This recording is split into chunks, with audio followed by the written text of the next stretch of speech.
So, today we're going to discuss how we can separate these different art movements and put them in different categories to produce a comprehensive understanding of the bigger picture. And also, I will give you my opinion on the shared themes that these art movements all share or have in common. So, first of all, I think that these art movements are influenced by things that are going on in their life and things that are happening to them. If it was World War I, World War II, the Great Depression, the American Revolution, things like that, they're influencing these artists and these different movements, and that's how they are expressing themselves and showing what's happening and what's going on.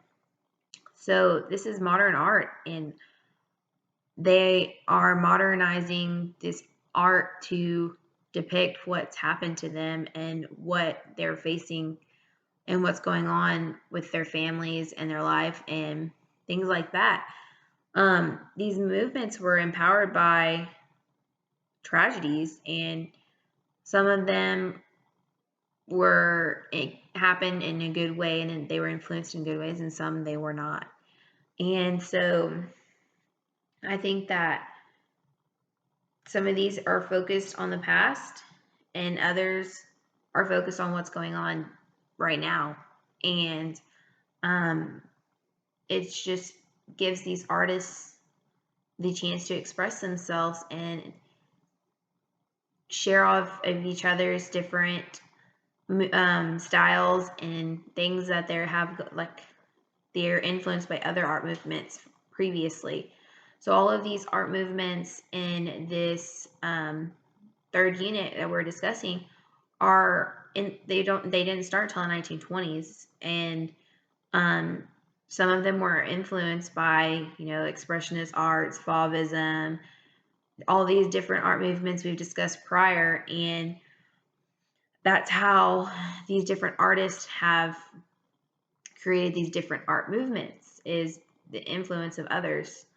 And in my opinion, these shared themes and patterns for this era are,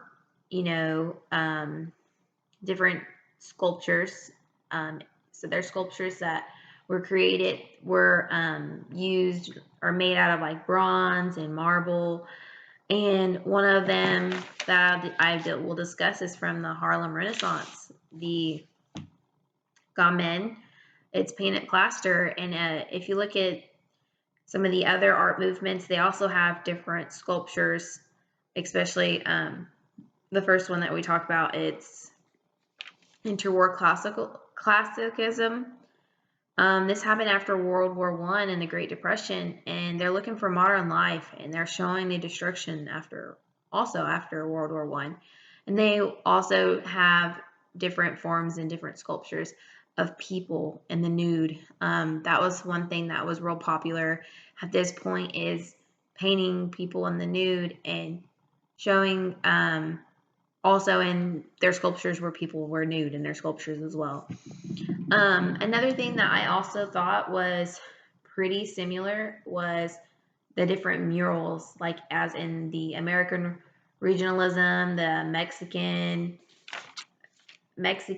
muralism, and also the 14th century school. They all had different painted murals, and they either were painting a biblical scene, a political scene, or on a building, an event, things that happen there or things that are going on. So these murals were used to express their faith and the political standpoints and life events that are going on. So this time I'm discussing the American regionalism mural.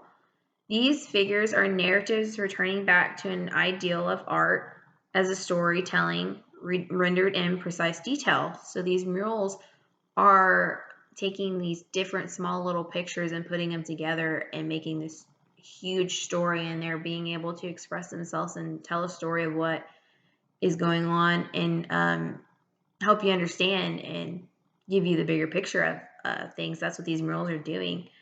The one that I'll discuss is the City of Activists. It's a broad development of life and things that are going on. The man is a machine, and it will lead to the progress and prosperity. That's what that mural was discussing. And there's a bunch of other different murals also in the Mexican muralism that are showing different scenes of Christ and biblical scenes as well.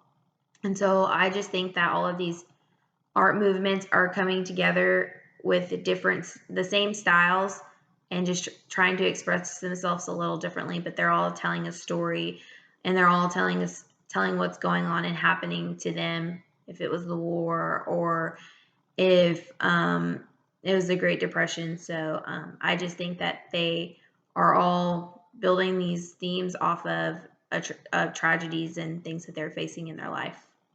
I will list my questions in my discussion board. Thank you.